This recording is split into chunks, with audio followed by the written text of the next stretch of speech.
is Inside Out.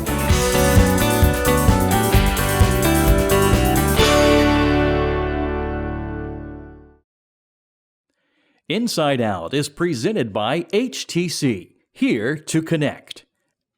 And Magnolia's at 26th for good old-fashioned Southern comfort food, where Mama eats. Ghosts? That's right. A new paranormal group has begun in Conway, and we'll hear all about it on this month's show. We'll visit the Marion County Museum. We'll also visit River City Cafe in Surfside. We'll hear about the Gullah Geechee culture and a new book, and we'll learn about the rice plantations of yesteryear. But as for those ghosts, what's that all about? Are you ready to talk about some paranormal activity? Well, this lady has started an organization that's pretty intriguing, Ghosts of the Coast Paranormal. So, Erin, tell me about this group.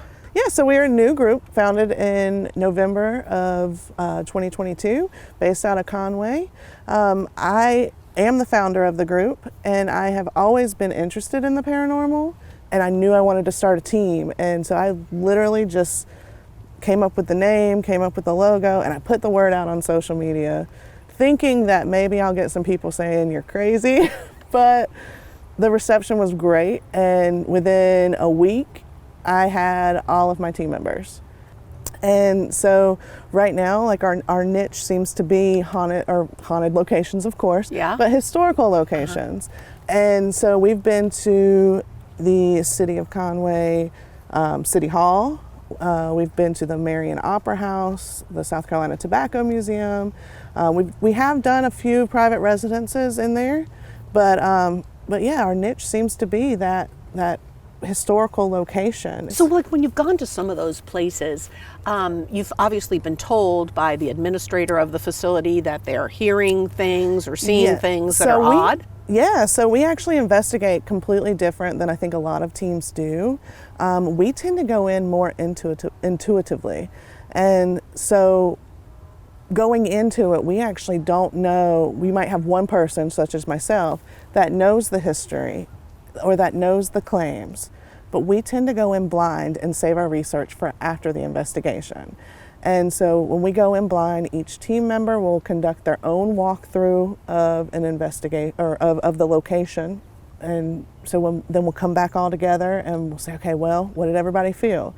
And you know, they might say, well, I think we need a camera in this location, or we need a camera or a voice recorder in this location. Erin, do you use traditional equipment like video cameras like we use? Yeah, so a lot of our equipment is everyday items. We have voice recorders, just your standard journalistic voice recorders. We have video cameras. They're not as nice as yours, but we have standard video cameras with night vision on them. And we have infrared lights that we use, dowsing rods. We use a parabolic microphone. What's the oddest thing you've come up with so far, or the most exciting thing? Oh, definitely the Marion Opera House. We were the first team to ever investigate this location. They didn't have any claims, and so we went in there and totally blind. And we did our walkthrough. The weirdest thing during that investigation was there was an office that was locked. This office was totally locked. I had walked through with another teammate, and I said, you know, typically, because I had been there before, I said, typically, you know, these two doors remain locked because there's an office. Well, another teammate comes and does her walkthrough, and here I see her coming tramping through the office, and I'm like, how did you get in there? Right, it was locked. And she goes, no, it was open. Oh. It was, and I 20 minutes before I had tested that door, and the teammate that I was with saw me test that door, and that was the first weird thing of that whole investigation. And then as we moved forward, we were picking up audible with our own ears. We were picking up whistles, and we kind of stepped out, and I said, okay, well, if that's you whistling, I'm going to whistle and you copy. And we did this about 3 times, but I would do a whistle, and then you would hear, the whistle die, my whistle die out. And then about 5 to 10 seconds later, you'd hear a very faint whistle that copied. Ooh, I got chills already thinking about it. And so you've already mentioned that you have a team, but I know that down the road, you're going to open this up to more people. Yeah, eventually, the potential for adding more members is always there. So if anybody does want to join, they can reach out to us on Facebook or via email. And then you're also looking for people who might think they've got some paranormal activity going on in their homes. Yes, if anybody... Or their business. Yes, if anybody, whether it be a home or a business, give us an email, send us an email, reach out to us on Facebook. We will be glad to come look into it. We don't charge. Everything that we do is free of charge. And we'd be happy to come out. Ghosts of the Coast Paranormal, right here in Conway. Give Erin a call. Thanks, Erin. Thank you. Best wishes. Thank you.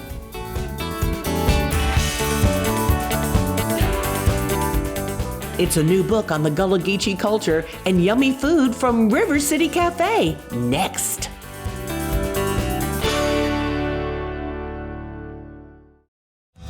From Murrells Inlet to Marion. From the golf courses to the area's gorgeous beaches. HTC is here to connect you with the largest fiber optic network in the area. We are here to help our communities. Here to help you benefit as a member of our local cooperative, and here to empower the moments that are important in your life. We're HTC, and we're here to connect you to your world.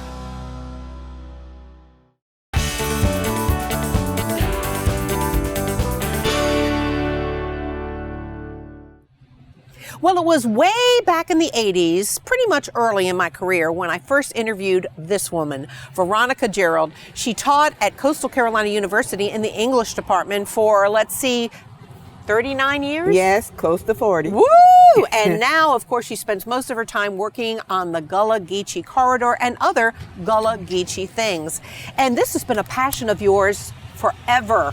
It has. As a matter of fact, I was teaching at Morehouse College in Atlanta, Georgia, having a ball when I came to Conway and couldn't leave, and ended up at Coastal Carolina University, and that gave me the perfect opportunity to study Gullah Geechee culture. But didn't you grow up here? I did. In Conway? I did, and I loved growing up here, but I was in Atlanta, Georgia in my early 30s. The right place to be to make money. Yes. But ever since I interviewed you, there's now a Gullah Geechee corridor and an act that supported the cultural heritage of the Gullah Geechee people. So much has happened. Update me. What's it like now, and where are we going with it? Well, as you remember, some 30 years ago when we interviewed, it was all about education. People didn't know about the Gullah Geechee people. They didn't know their position and history and that kind of thing. So we had to educate. And from that point, by the time we got to 2005, H.R. 694 was introduced to the House and it was passed. The Gullah Geechee Cultural Heritage Act is officially an act that is passed through Congress and the Senate. So from that point, we have the Gullah Geechee Cultural Heritage Corridor. It starts about Pender County, North Carolina, goes all the way down to St. Augustine, Florida. Some 12,000 square miles. And people are actually spending money in these different states going through the corridor. Yes. And so it's become, quite the tourism attraction. It is, because this culture is one of the 7 oldest cultures in the country. And this was something that was not known. What happened after freedom, people began to see these people that were speaking differently, that were practicing and behaving differently, and the Gullah Geechee culture began to be noticed. And from that point, when you and I interviewed, we ended up here today, where even at Coastal Carolina University, we have a Gullah Institute designed to study the Gullah people and their movement from Africa to various parts of the world, right here on our soil. So we've done a lot in those 30-some years to put this culture before the people, the education, and also to advance and highlight as we can. Where do you hope the organization is, or the state is for that matter, 10 years from now? I would love 10 years from now that everyone coming to South Carolina in particular will know that they're in the middle of just solid history. History of a people who still survive, even maintaining the language of their ancestors. So I would love to see in 10 years a library that catalogs the language, the beliefs and practices of the people, photographs, images, and just tell the story. So speaking of library, you've just completed a book. It sounds like it's going to be wonderful. I can't wait to read it. Gullah Love. I love the fact that I'm doing this. I really started doing another book, but as I started writing, I started looking at the stories and the memoirs that I have based on living in a Gullah village right here in Conway, South Carolina. I talk about beliefs, practices, food, and just memories of Conway and what it was like. I'm enjoying it so much. It should be ready and available very soon.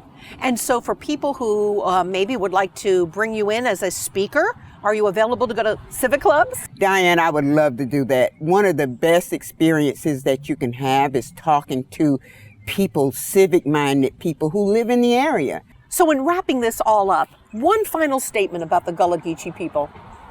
I think one of the best kept secrets is that as the Gullah Geechee people began to migrate out of Georgetown County into the Grand Strand, we helped to build the Grand Strand that we know today.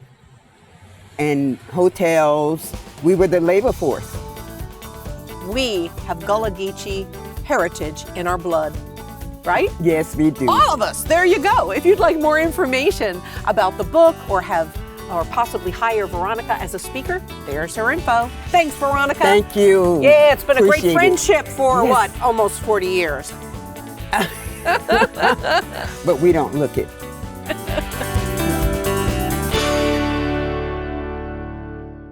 Our food feature here on Inside Out this month happens to be River City Cafe and the Divine Dining Group.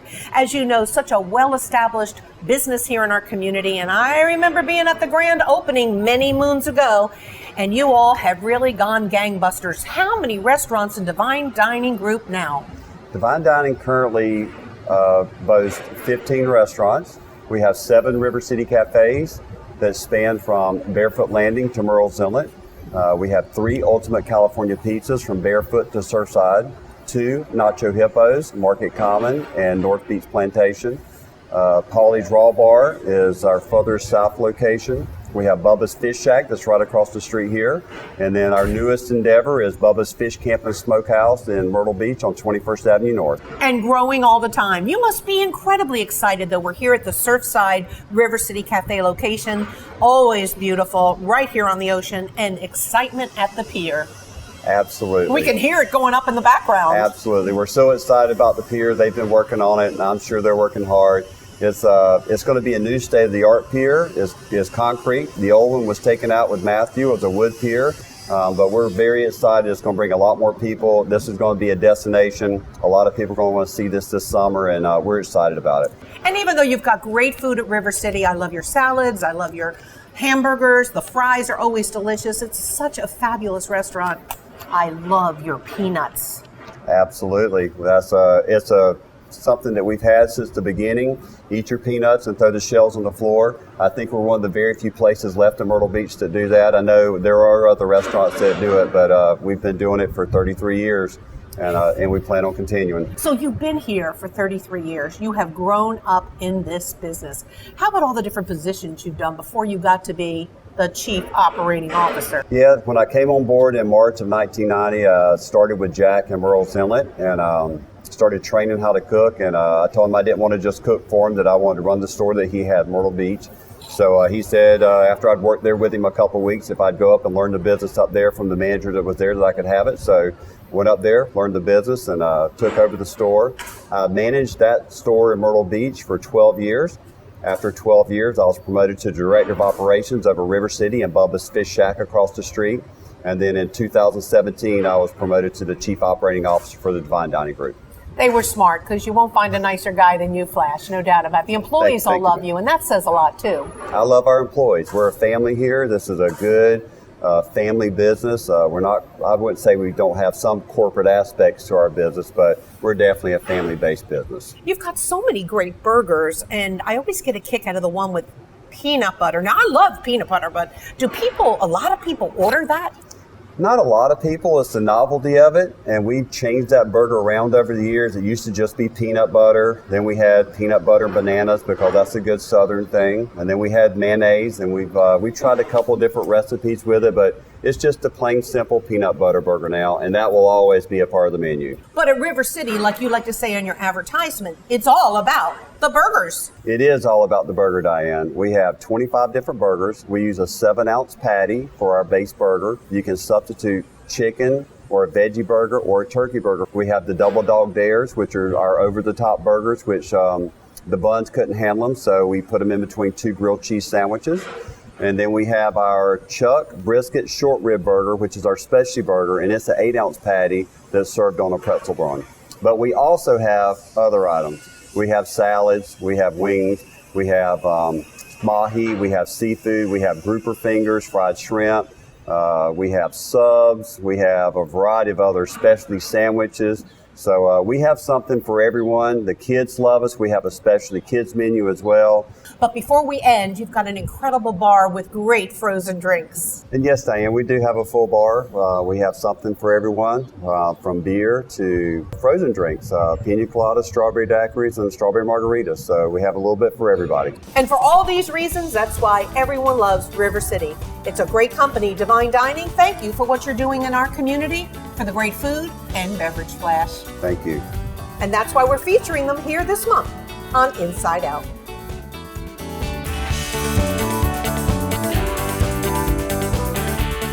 Coming up, our thoughts will turn to the rice plantations of yesteryear.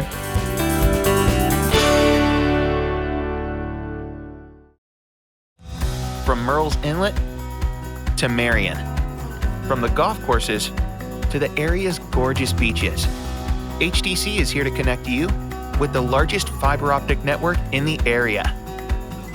We are here to help our communities, here to help you benefit as a member of our local cooperative, and here to empower the moments that are important in your life. We're HTC, and we're here to connect you to your world.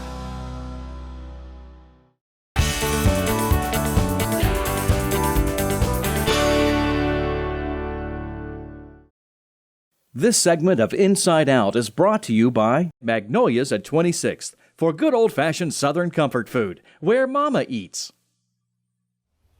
Well, you can't help but wander around our community and look around and say, I wonder what those rice plantations were like in days gone by. Well, Jennie Fant has written a book, a beautiful, big book. How many years, Jennie Holton Fant, did it take you to prepare this book? Oh, about 4 years. Wow, that's a lot of time on research. Yeah. And what is your main interest? Have you just always been fascinated with history? I have, and I lived in Charleston for many years, and you can't live in Charleston and not get fascinated with history. And then I ended up at Duke University, and I had all these resources. So I got the idea to research travelers who came here so you could see what it's really like, or what it was really like. And my charge was they couldn't be from the South. They had to be from elsewhere. So I did 2 books on Charleston travelers, and then I turned my attention to this area. When you were doing your research, what are some of the fascinating things you found out that you were like, wow, I'm surprised? Well, you know, when I did my Charleston books, Charleston is one spot and everything generates out from the peninsula. Here, I wasn't sure I was going to be able to do it because all the pockets of history here are just spread out between leaving Charleston and crossing over into Little River and the North Carolina state line. So I wanted to just strip the land down and see what was here. Starting in 1734, my first person came here. We're here at the beautiful Caledonia Golf Course in Pawleys Island, and what would this have been like back in the 1800s? Well, this Caledonia was founded in 1797, around that, and it was founded by a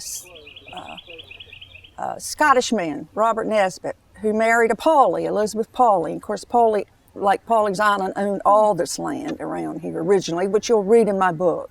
And it stayed in the family. In 1931, it was a hunting lodge still for the family, and the house burnt down.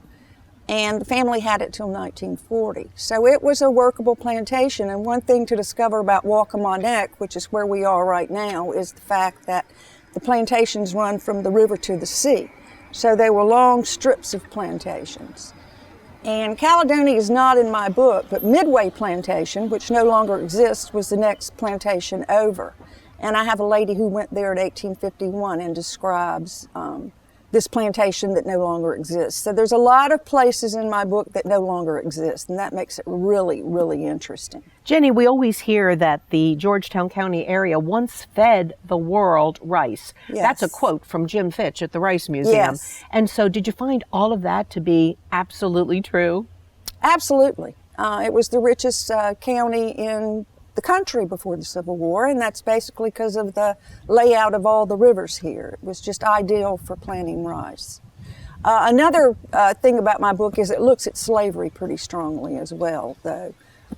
There's a lot of interviews that people ran into slaves and a lot of talk about slavery in this book. So that was one of my basic interests as well. So Jennie, there's so many books about the area. What do you think people are going to feel when they finish yours? What are they going to say?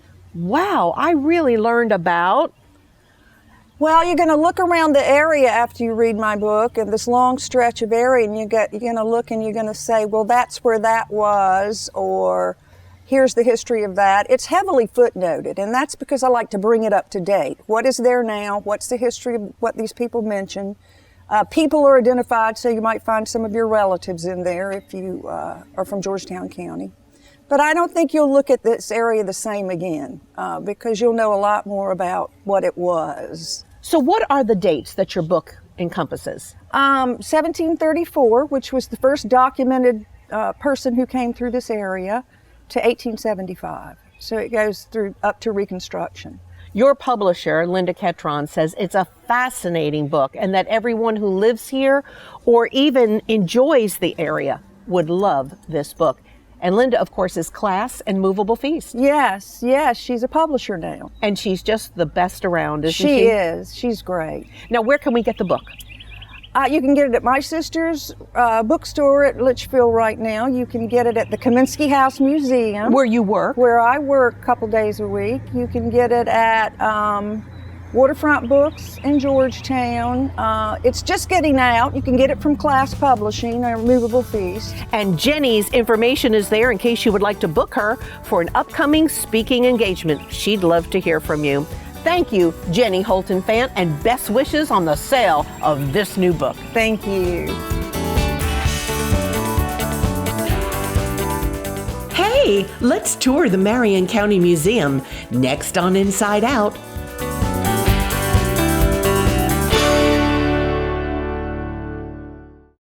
Mama loves magnolias, and you will too. It's where the Anderson family farm comes to the table. There's an all-you-can-eat breakfast, lunch, dinner, Saturday and Sunday brunch buffet, salad bar, homemade desserts, all served by our staff. Mama's right. You can't cook it this cheap. Ooh. And that ice cream machine guaranteed to produce smiles. Banquet space available too. Magnolias for good old Southern comfort food and hospitality at its finest. 26th Avenue North and Ocean Boulevard in Myrtle Beach.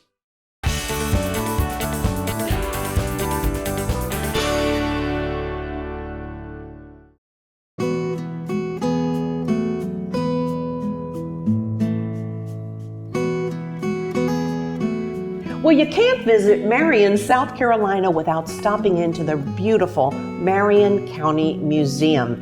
The building is beautiful and what's inside is even better. Meet Roseanne Black. She's the director here and she's been here for how long now? About 13 years. But this is home for you, Marion. Yes, it is. I grew up here. Tell me about the building, because even the building is so beautiful and historic. Yes, well, the building was built as a school in 1886, and it cost $5,000 to build the building and buy the land back then. And then it was used as the Marion Academy, and then as public school until 1976. It kind of brings you back to your roots, because you've been a school teacher most of your life. That's right.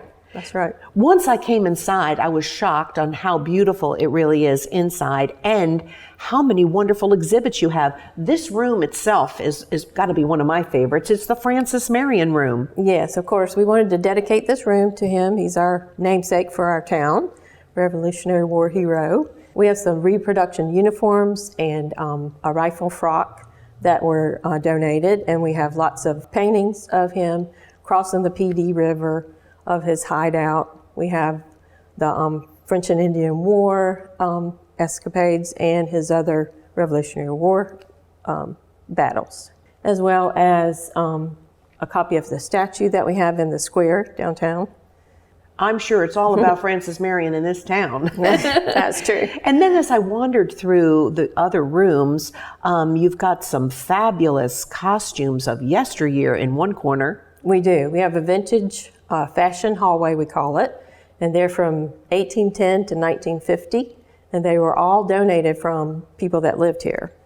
So we were excited to showcase those, and those people were very slender because we had a struggle to get them to fit on the mannequins. The clothes were so small. Oh my goodness, the waistlines were like this. Yes, they're very tiny. Ridiculous. Very tiny. Tell me about your hallway display. There's a very special man pictured there. Yes, yes. We wanted to do a display for Senator Pinckney because he's not from Marion, but he's buried here in our county. His maternal family is from Mullins and Centenary. So we wanted to be sure to remember him in our case in the hallway. As most people probably know, he was one of the folks killed in the Mother Emanuel shooting in Charleston. Yes. And some of the other folks who were murdered with him have also been featured in this showcase. Yes, definitely. His widow, Jennifer, and his two daughters graciously gave us a lot of memorabilia that we could use in the display. Adjacent to this Francis Marion room is the history of Marion County. Pretty historic, Roseanne. That's very true. We, when we renovated the whole museum, we took that room and divided up into our cities and our smaller communities and put the artifacts with that section. There's no doubt everyone's going to love seeing that. What's upstairs? I haven't been there yet. Oh, you have to come upstairs. We have a classroom, an old-timey classroom. We have a farm and Indian display. We also have home life in the hallway, all the things that people used to use in the kitchen on the farm. We also have an oral history room where some people, about 17, were interviewed, and we have them on CDs, so you can listen to their stories. And we also have Armstrong Williams has a display upstairs. Is he from Marion? He is. He's from Centenary. Well, there you go. Mm-hmm. So there's so many reasons to visit the Marion County Museum. What are your hours and when are you open officially? Okay, we're open Tuesday through Friday, 9 to 12 and 1 to 5. And it's free, a beautiful museum. There's a lot of reasons to come to Marion. This is just one of them, the Marion County Museum. Thank you, Roseanne. You're welcome. Thanks for coming.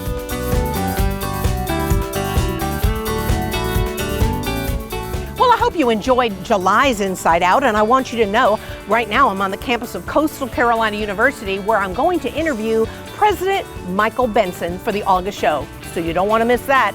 Have a great July, and I'll see you next month with more Inside Out.